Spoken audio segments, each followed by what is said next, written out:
जय श्री कृष्णा, जय गुरुदेव। कक्षा 11 के कला वर्ग के सभी छात्रों का स्वागत और अभिनंदन गुरुकुल क्लास के अंदर। मैं बालगंगाधर, हिस्ट्री लेक्चरर, आप सभी को कक्षा 11 में आने की हार्दिक शुभकामनाएं देता हूं और आशा करता हूं कि आप सभी विद्यार्थी इस वीडियो क्लासों का फायदा लेंगे और इनका लाभ उठाएंगे। तो इससे कुछ दिन पहले हम लोगों ने ऑनलाइन क्लासेस पर बात की थी, बट समस्या यह थी कि कुछ विद्यार्थी नहीं जुड़ पा रहे थे और इन वीडियो को नहीं देख पा रहे थे, इसलिए हम अपना अध्ययन इन वीडियो से शुरू कर रहे हैं। तो कक्षा 11 के कला वर्ग के सभी छात्रों का एक बार और स्वागत और अभिनंदन मैं गुरुकुल परिवार की तरफ से करता हूँ। और हम बात करते हैं कक्षा 11 की हिस्ट्री, जो वर्ल्ड हिस्ट्री है, और ये शुरू है आपके पाषाण काल से, आदि मानव की उत्पत्ति से। तो आदिकालीन मानव की उत्पत्ति के बारे में हमने बात की थी कि आदिकालीन मानव की उत्पत्ति जो हुई थी वो हुई थी आपके लगभग 56 लाख वर्ष पूर्व हुई थी। और इस मानव की उत्पत्ति जो हुई थी वो अफ्रीका महाद्वीप में हुई थी, जिसकी चर्चा मैंने आप लोगों से की। सबसे पहली बात तो यह है कि शुरुआत जो समय की हुई है वो हुई है आपके सन 56 लाख वर्ष पूर्व से। तो हम बात करेंगे कि वर्तमान में जो मानव का निर्माण हुआ है, वर्तमान मानव की जो उत्पत्ति हुई है, उसका इतिहास क्या है। तो सबसे पहले शुरू करते हैं कि मानव की उत्पत्ति कैसे हुई, कब और कहां पर हुई। तो हम सबसे पहले शुरू करते हैं कि ऐसा मानते हैं कि मानव की उत्पत्ति 56 लाख वर्ष पूर्व 56 लाख वर्ष पूर्व हुई थी, और वो हुई थी आपके अफ्रीका महाद्वीप में। कहां पर हुई थी? अफ्रीका महाद्वीप में। अफ्रीका देश नहीं, अफ्रीका महाद्वीप। अफ्रीका देश जो है अफ्रीका महाद्वीप में ही स्थित है, दक्षिण अफ्रीका जिसको कहते हैं। तो मानव की उत्पत्ति का जो कालक्रम रहेगा 56 लाख वर्ष पूर्व जो मानव की उत्पत्ति हुई थी वो अफ्रीका में हुई थी। और इस मानव को हमने एक नाम दिया है, वो नाम है होमोनिड मानव। कौन सा मानव है? होमोनिड मानव। आपसे पूछ लिया जाए कि मानव उत्पत्ति के इतिहास में मानव की सबसे पहले प्रजाति का नाम क्या है, तो उसका नाम है होमोनिड जाति, जो 56 लाख वर्ष पूर्व अफ्रीका में इसकी उत्पत्ति हुई थी। और इस मानव की कुछ विशेषताएं हैं कि ये मानव कैसा दिखता था, क्या था, कैसे था। तो सबसे पहले हम इसकी विशेषताओं के बारे में चर्चा करेंगे कि होमोनिड मानव की क्या क्या विशेषताएं थी और क्या कैसे ये चलता था, कैसे ये कार्य करता था। तो होमोनिड समूह के मानव की सबसे पहली विशेषता है कि इसका जो सिर होता था वो बड़ा होता था। होमोनिड मानव का सर बड़ा होता था। दूसरी इसकी विशेषता है कि वो दो पैरों पर चल सकता था, 2 पैरों से चल सकता था। तीसरी विशेषता इसकी यह है कि ये जो था वो 2 पैरों के बल सीधा खड़ा हो सकता, 2 पैरों के बल सीधा खड़ा हो सकता। मानव उत्पत्ति के इतिहास की बात कर रहे हैं कि मानव की उत्पत्ति सबसे पहले कहां और कब हुई थी? 56 लाख वर्ष पूर्व अफ्रीका महाद्वीप में हुई थी। और इस मानव को होमोनिड मानव के नाम से जाना जाता है। और इसकी विशेषता है, इसका सिर बड़ा होता था, ये 2 पैरों के बल चल सकता था और 2 पैरों के बल ये सीधा खड़ा हो सकता था। और चौथी इसकी विशेषता है कि ये होमोनिड मानव जो था वो हाथों के माध्यम से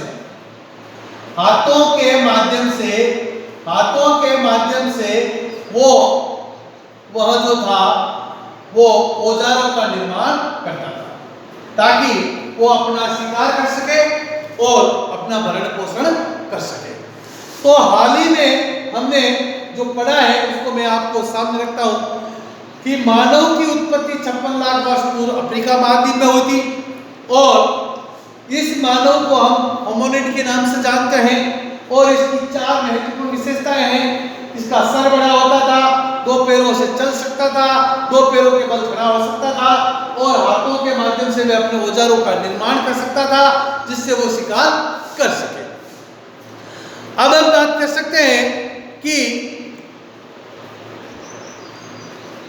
जो होमोनिड मानव था इसके भी 2 प्रकार की प्रजातियां पाई जाती हैं। होमोनिड मानव जो था इसकी भी इसको भी हम 2 भागों में बांट सकते हैं। पहला भाग है आपके ऑस्ट्रोलोपिथिक्स।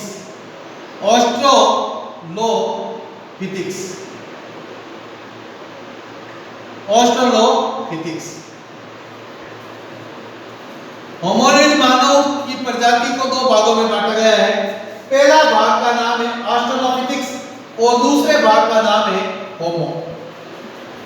आपसे पूछा गया होमोनिड मानव की कितनी प्रकार की प्रजातियां अफ्रीका महाद्वीप में पाई जाती थी? 2 प्रकार की प्रजातियां पाई जाती थी, पहला ऑस्ट्रोलोपिथिक्स और दूसरा होमो। अब हम बात कर सकते हैं कि ऑस्ट्रोलोपिथिक्स कहां पर पाया जाता था, कैसा था और ये कैसा क्या क्या इसके कार्य होते थे।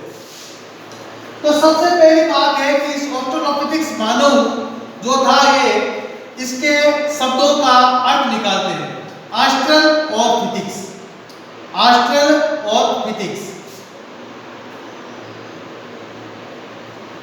ऑस्ट्रल का मतलब होता है आपके, ऑस्ट्रल का अर्थ है दक्षिण और फिथिक्स का अर्थ है वानर। ऑस्ट्रल का अर्थ है दक्षिण और फिथिक्स का अर्थ है वानर। तो ऑस्ट्रोलोपिथिक्स का अर्थ हुआ दक्षिणी क्षेत्र में पाए जाने वानरों को, दक्षिणी क्षेत्र में पाए जाने वाले वानरों को हम ऑस्ट्रोलोपिथिक्स के नाम से जानते हैं, जो होमोनिड जाति की एक प्रजाति होती थी। अब इसकी क्या क्या विशेषताएं हैं, सो हम लोग बात करते हैं कि ऑस्ट्रोलोपिथिक्स मानव जो था इसका मस्तिष्क छोटा होता था, पिछले दांत बड़े होते थे, सीधे खड़े होकर चलने की इसमें क्षमता नहीं होती थी। तो 3 प्रकार की इसकी विशेषताएं हैं, मस्तिष्क का छोटा होना, पिछले दांतों का बड़ा होना और सीधे खड़े होकर चल नहीं सकता था। तो ऑस्ट्रोलोपिथिक्स की पहली विशेषता है इसकी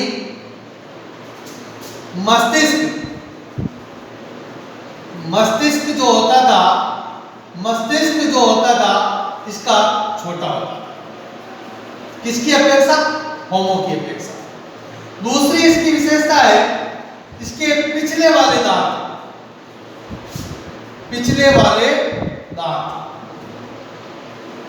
बड़े होते थे।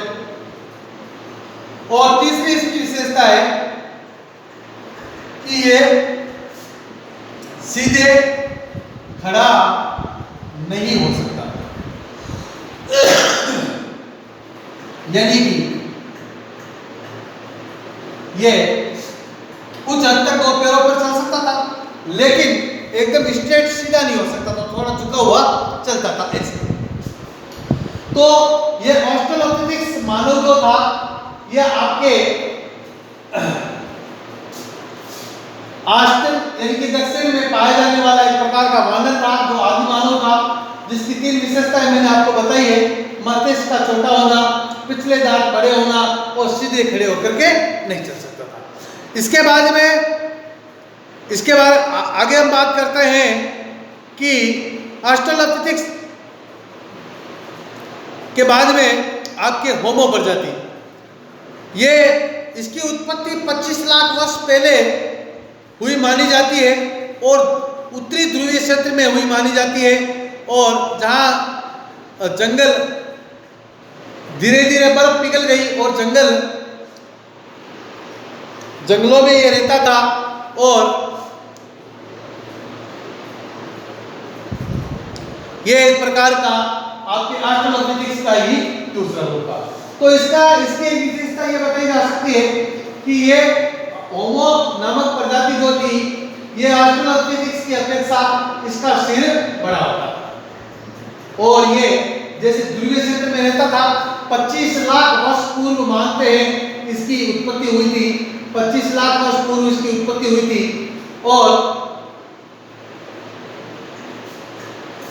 बीसी है ना, तो पहले 56 लाख वर्ष पूर्व होमोनिड की हुई और 25 लाख वर्ष पूर्व इसकी हुई। उल्टा चल रहा है क्योंकि बीसी है, ठीक है ना, धीरे धीरे कम होगा।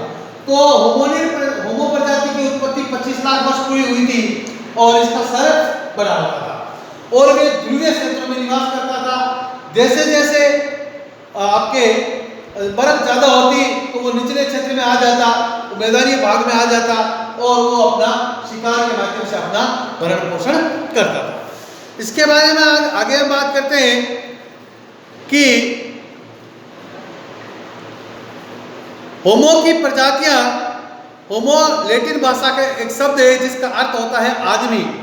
वैज्ञानिकों ने होमो को होमो हेबिलिस और होमो इरेक्टस और होमो सेपियंस 3 प्रकार की प्रजातियों में विभाजित किया है। देखिए होमोनिड प्रजाति को हमने 2 भागों में विभाजित किया, ऑस्ट्रेलोपिथेकस और होमो।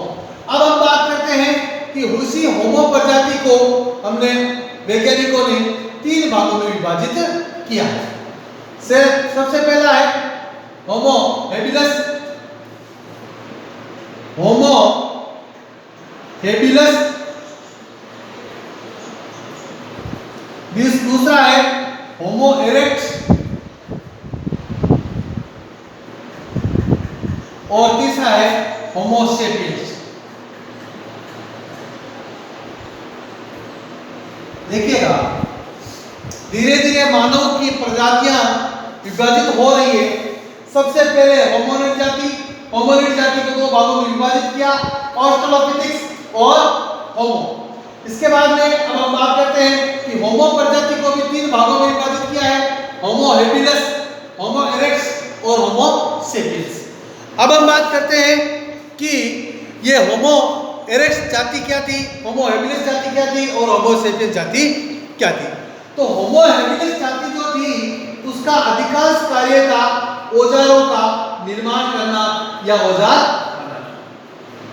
होमो हेबिलिस जाति का प्रमुख कार्य था औजार बनाना, औजार बनाना।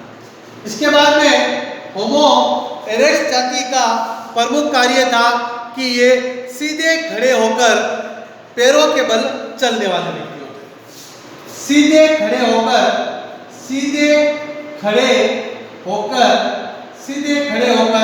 पैरों के बल चलते थे, पैरों के बल चलते। और होमो सेपियंस जो था सबसे बुद्धिमान प्रजाति थी होमो की और यह चिंतनशील और बुद्धिमान जाति है।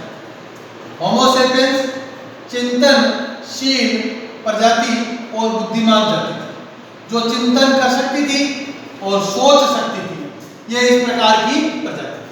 अब आपसे अगर पूछ लिया जाए कि आदिकालीन मानव की प्रजातियों को विभाजित करते हुए प्रत्येक को संक्षेप में समझाइए, तो आपको बताना है कि 56 लाख वर्ष पूर्व मानव की जो उत्पत्ति हुई थी इसमें सबसे पहले प्रजाति थी जिसका नाम था होमोनिड प्रजाति, जिसकी मुख्य रूप से 4 विशेषताएं थी। जिसका सिर बड़ा होता था, 2 पैरों के बल चल सकता था, 2 पैरों के बल सीधा खड़ा हो सकता था और हाथों के माध्यम से वह औजारों का निर्माण कर सकता था। इस होमोनिड प्रजाति को मुख्य रूप से 2 भागों में विभाजित किया गया है, ऑस्ट्रेलोपिथेकस और होमो। ऑस्ट्रेलोपिथेकस मानव जो था, ऑस्ट्रेलोपिथेकस शब्द को 2 भागों में विभाजित किया गया है। ऑस्ट्रल का अर्थ होता है दक्षिण और पिथिक्स का अर्थ होता है वानर, अर्थात दक्षिण क्षेत्र में पाए जाने वाले वानर। अब इसकी भी कुछ विशेषता है ऑस्ट्रेलोपिथेकस कि इसका मस्तिष्क छोटा होता था होमो की अपेक्षा, होमो का सिर बड़ा होता था और ऑस्ट्रेलोपिथेकस का सिर छोटा होता था। फिर पिछले वाले दांत जो थे ऑस्ट्रेलोपिथेकस के बड़े होते थे, सीधे खड़े होकर आवश्यकता इसमें नहीं थी, ये सीधा नहीं खड़ा हो सकता था। अब आगे बात करते हैं कि होमो जो था, होमो प्रजाति की उत्पत्ति ध्रुवीय क्षेत्रों में हुई थी और 25 लाख वर्ष पहले हुई थी, जिसका सिर बड़ा होता था। और होमो प्रजाति को भी हमने 3 भागों में विभाजित किया है, होमो हैबिलिस जाति, होमो इरेक्टस जाति और होमो सेपियंस जाति। होमो हैबिलिस जाति जो थी, जो अधिकांशतः औजार बनाने का कार्य करती थी। होमो इरेक्टस जाति जो थी वो सीधे खड़े होकर पैरों के बल चल सकती थी। और होमो सेपियंस जो जाति थी उसमें सबसे ज्यादा बुद्धिमत्ता, ज्ञान और वो चिंतनशील मानव था, जिसको हम आपके होमो सेपियंस के नाम से जान सकते हैं। अब आगे हम बात करेंगे कल कि विश्व में मानव प्रजातियों का निवास कब कब कहां कहां पर हुआ था। तब तक के लिए धन्यवाद। जय श्री कृष्णा, जय गुरुदेव। हम मानव की उत्पत्ति का इतिहास पढ़ रहे हैं। मैं आपको छोटा छोटा थोड़ा थोड़ा समझाऊंगा तो आपको याद हो जाएगा, नहीं तो बहुत बड़ा अगर चैप्टर होगा तो अचानक आपको एकदम से याद नहीं होगा। सो हम छोटे छोटे भागों में इसको पढ़ने की कोशिश करेंगे, समझने की कोशिश करेंगे। अगर आपको नहीं समझ आता है तो आप बिल्कुल मेरे से वापस पूछ सकते हैं। जय श्री कृष्णा, जय गुरुदेव, जय श्री गीताराम।